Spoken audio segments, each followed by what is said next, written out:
What's the biggest red flag when meeting new people? They don't really listen to you or pay attention to what you're talking about, but expect you to be totally engaged with whatever they say and act put out if you aren't. The distracting noise coming out of that other person's mouth stopped. Finally, it's my chance to talk about me. Yeah, it's like they are not listening at all but just have an algorithm running that looks for key words in your story that they can relate to one of their stories. When they try to one-up you in everything you say. When they're judgmental and critical of others, but never of themselves. You know my father? Yay, I seen him at the store buying milk a few years ago. Is he still there? I think so. The lines were really long. They don't listen to what you say and respond accordingly, they only wait for you to stop talking so they can talk about whatever they want to talk about.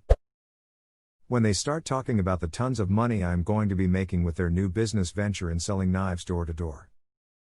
This knife will cut right through your shoes. Well, pretend this shoe is whatever you people eat.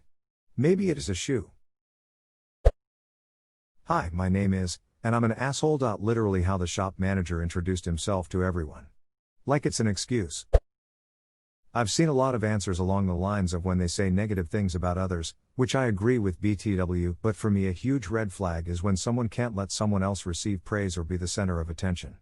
I've met people in the past who have shown small signs of jealousy when I've praised mutual friends, siblings, strangers, etc., and in each case it was indicative of bigger jealousy and self-esteem issues that led to some messed up stuff.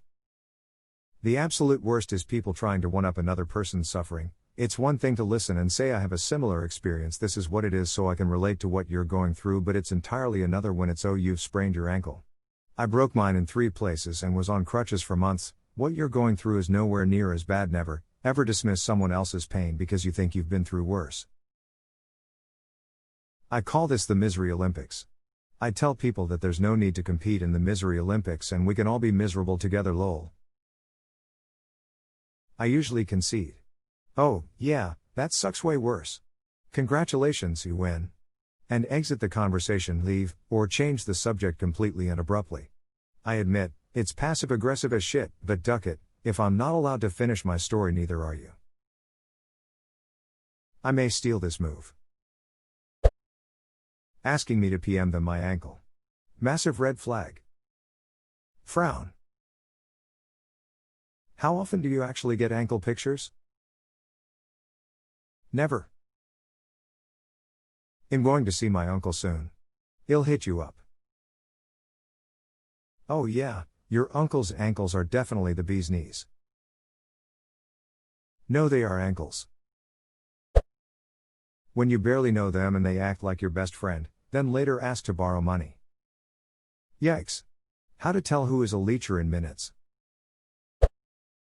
When the first thing they tell you about themselves is all the hardship and unfairness in their lives. Edit, wow. First silver. Thanks all. I was born with glass bones and paper skin. Every morning I break my legs, and every afternoon I break my arms. At night, I lie awake in agony until my heart attacks put me to sleep. You poor, poor man. If there's anything we can do to help you. I'd like to take all of your chocolate.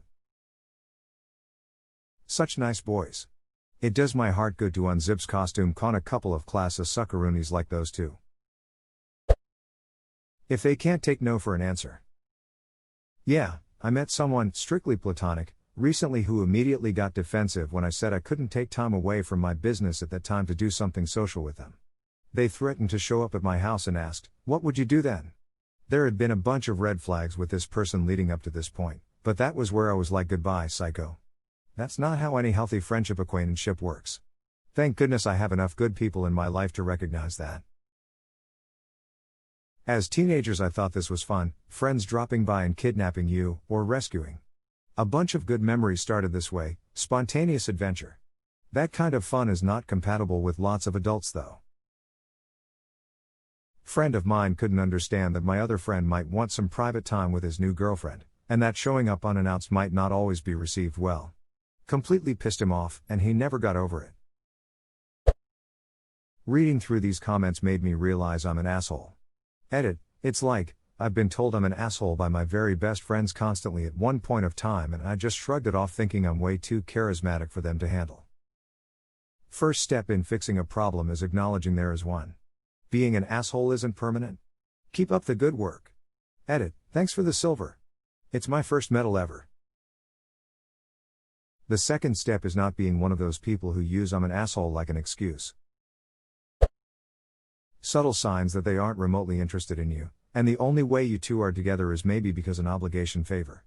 People change their tune often when they have to conceal their feelings of disdain for someone. Everyone here talking about slightly negative people, but Op asked for the biggest red flag, so I'm gonna go with having a swastika scar on their forehead. People think I'm a bitch, but I'm really just blunt and tell the truth. They can't handle that. Nah, chances are you're just a bitch. That and the can't handle me at my worst don't deserve me at my best types. Too much information too quickly. People who divulge too much about themselves from the offset generally have poor boundary issues. I speak from experience. I am a recovering poor boundary haver. I do this yikes. I'm also very intense in relationships and generally get attached to people too quickly. How do you develop better boundaries? You immediately start hearing from them about all the time other people have hurt them, betrayed them, or otherwise been assholes to them.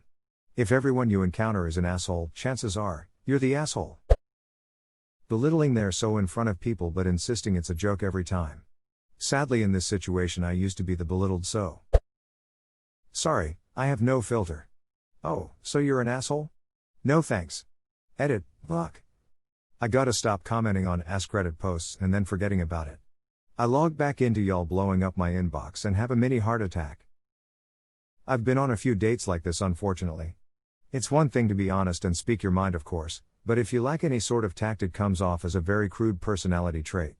Which will only attract other crude and obnoxious people into your life. I have no filter definitely screams asshole. When they only talk about themselves. I hate that. They should be talking about me. So tell me about myself. Allow myself to introduce myself. When they say they like poopy. I mean, that can be a compliment as well. They're saying you're their type, and you have no idea how the other relationship ended. Maybe they were at different places in their lives. Maybe one had to move away. Maybe one wanted kids and the other didn't.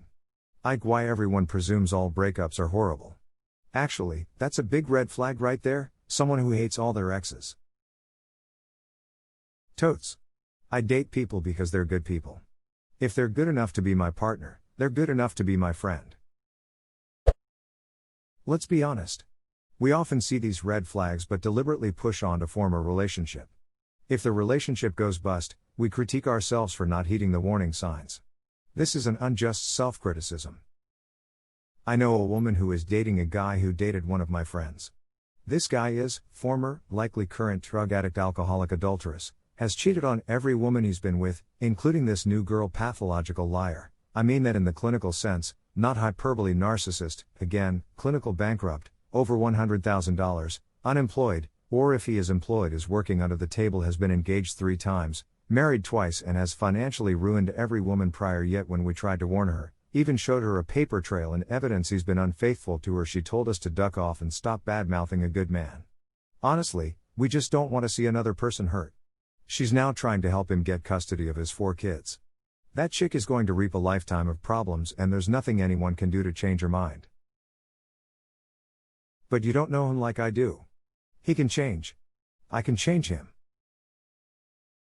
This is very common. He is a diamond in the rough. Sure, and we should never judge a book by its cover.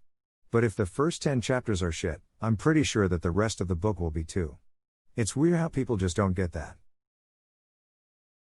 I'm a librarian, and I judge books by their first 10%. If the book is 250 pages long, and I don't find it at least slightly interesting after 25 pages, I leave it. Not so good with people though. I don't know how to shelve them.